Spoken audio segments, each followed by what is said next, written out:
tous les amoureux de stylo plume. Nous sommes de retour dans les années 80, début 80.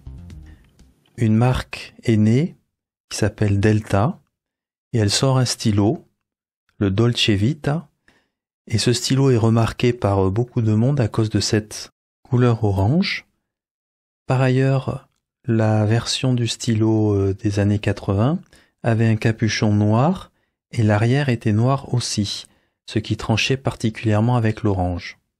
La réédition qui a été faite de ce stylo est principalement dans cette version noire et orange, mais il existe aussi d'autres versions qui ont été faites, dont en particulier cette version complètement orange que personnellement je préfère. Regardons de plus près ce stylo.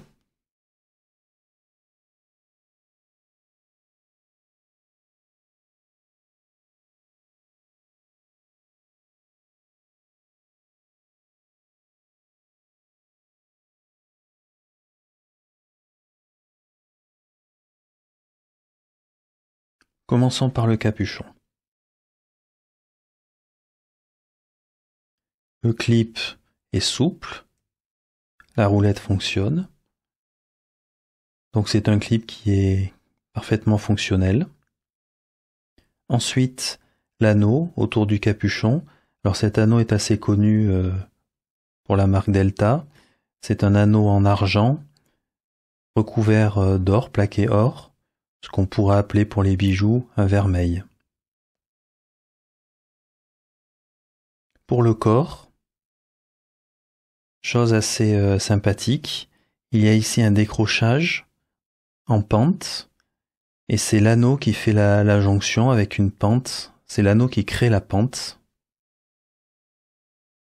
Et du coup ça forme ici une zone qui est un petit peu différente du corps. En fait ce qu'il faut comprendre c'est que ce stylo existe aussi en version piston. Et bien entendu donc pour que la version piston fonctionne, on peut retirer dans la version piston uniquement cette zone-là en dévissant pour avoir accès au piston.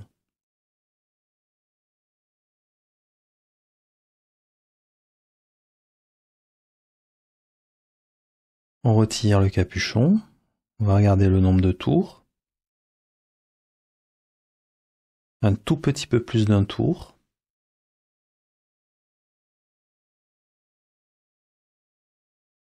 La plume. Je vais mettre à côté une plume Bock. Si on regarde le feed, c'est le même. J'ai par ailleurs vérifié que en dévissant cette plume et en la remplaçant par une plume Bock, ça rentrait parfaitement, c'est le cas. Donc la manière dont a été usinée la zone de grippe est faite pour une plume Bock. Donc la conclusion, c'est que c'est une plume Bock probablement. Sur cette plume, nous avons le logo Delta, cet endroit-là.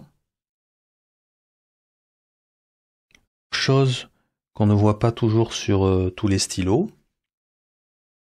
Il n'y a pratiquement aucun décrochage entre le grip qui est très court et le corps du stylo. Sinon, les pas de vis pour visser le capuchon.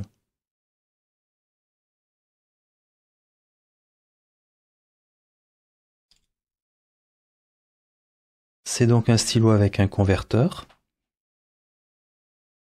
Le converteur est bien fait, mais très standard. Rien de spécial de ce côté-là.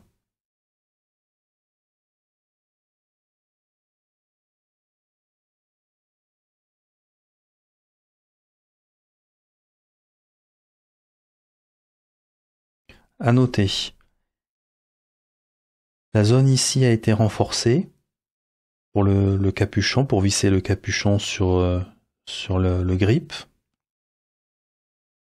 Ça m'étonne toujours de voir cette section en acier, car la section qui est ici est en acrylique.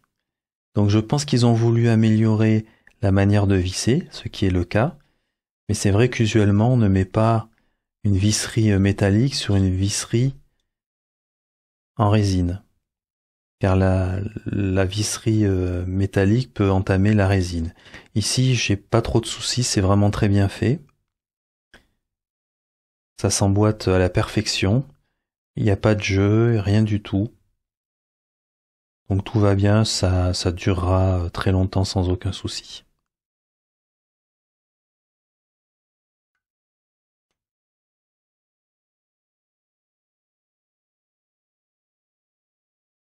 Le poids du stylo.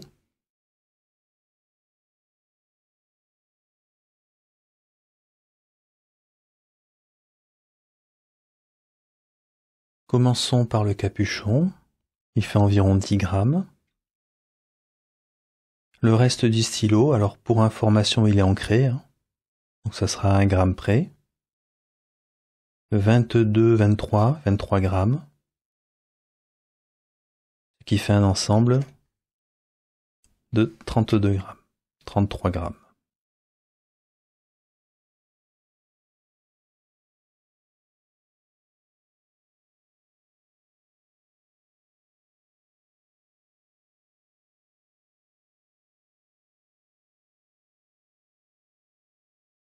Comparons le stylo Delta avec d'autres stylos pour se faire une idée de sa dimension.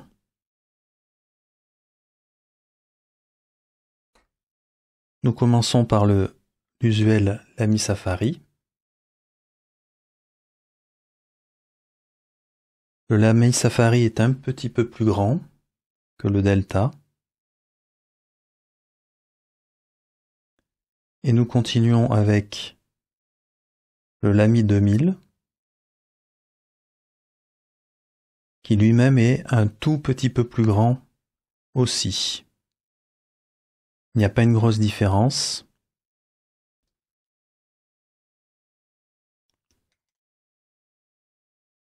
Continuons sans le capuchon.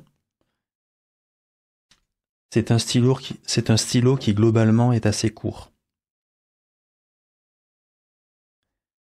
Sans le capuchon, on peut le voir, il est relativement court aussi. Le Lamy 2000 est un tout petit peu plus long.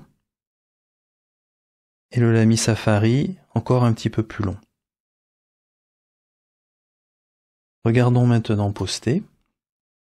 Alors poster, il devient très long.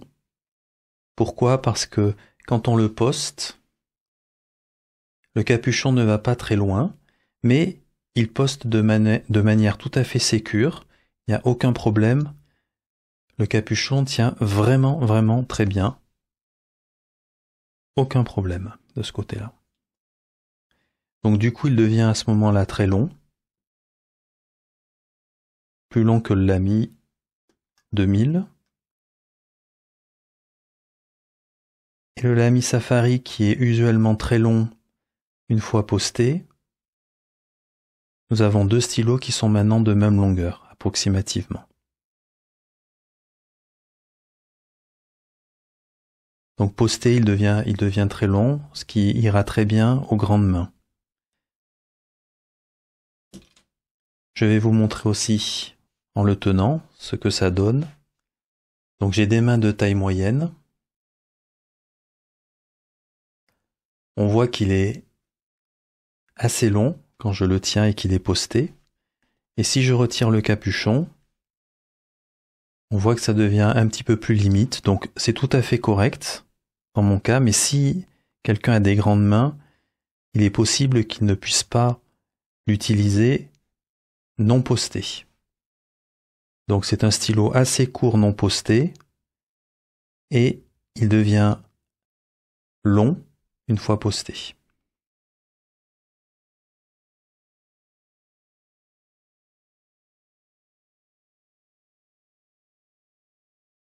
Démarrons le test d'écriture sur le papier que j'utilise pour tous les tests d'écriture, à savoir le Rhodia.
Alors, qu'est-ce que j'ai aimé et qu'est-ce que j'ai moins aimé dans ce stylo? Alors, je vais commencer par quelque chose que je n'ai pas aimé dans la revue, c'est écrire avec un stub sur un emplacement très réduit pour écrire les likes et dislikes. Comme vous l'aurez vu, le stub n'était pas forcément la meilleure plume quand on manque de place, mais j'ai fait au mieux, c'est la règle du jeu. Côté du stylo, il faut d'abord noter qu'il est extrêmement bien fait, avec une attention aux détails. Typiquement, on voit l'anneau en argent gravé. On voit au niveau typiquement, des pas de vis. Ils ont voulu améliorer un petit peu la situation pour que le vissage soit meilleur, en mettant ici un pas de vis en acier.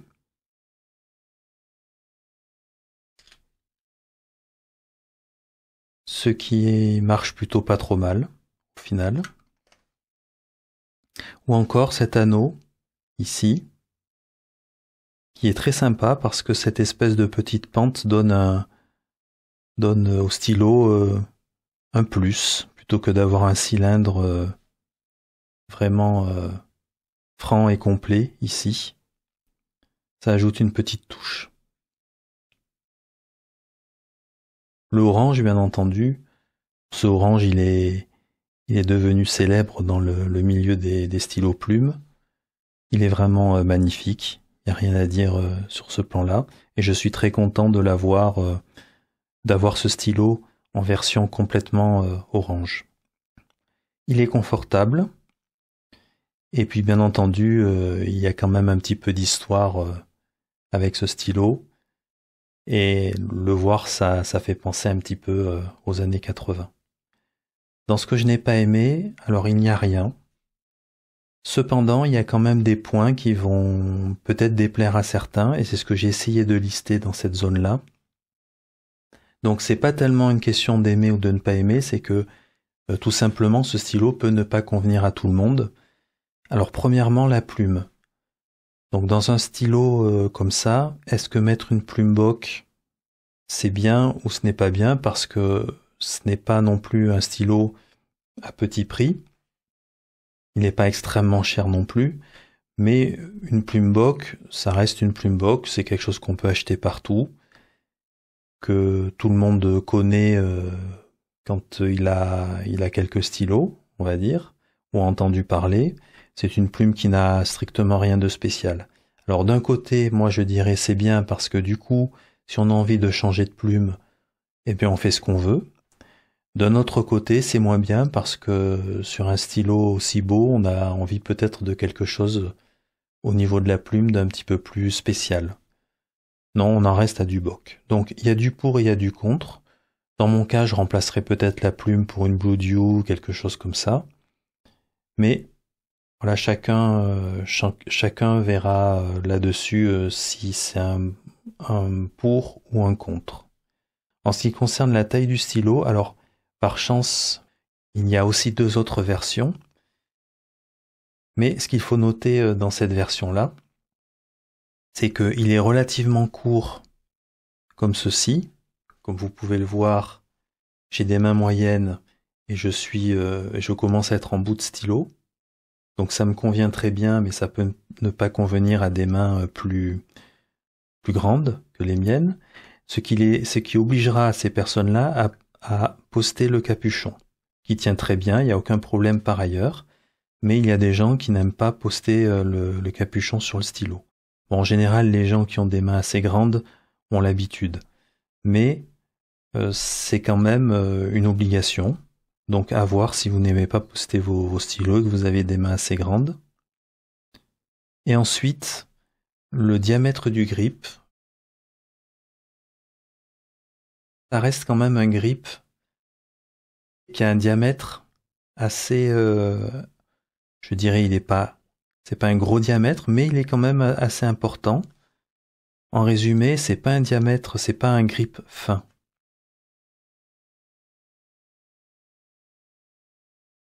Si vous n'aimez pas les grips qui sont un petit peu épais, qui ont un diamètre un petit peu important, il est possible que vous n'aimiez pas ce stylo. Je rajoute que non seulement le diamètre est important, mais la zone de grippe n'est pas non plus très longue. Donc même si les pas de vis ne sont pas gênants du tout, à mon avis, on les sent quand même. Si vraiment ça vous dérange de sentir des pas de vis, même très plats, même qui ne soient pas saillants, eh bien ce n'est pas pour vous non plus.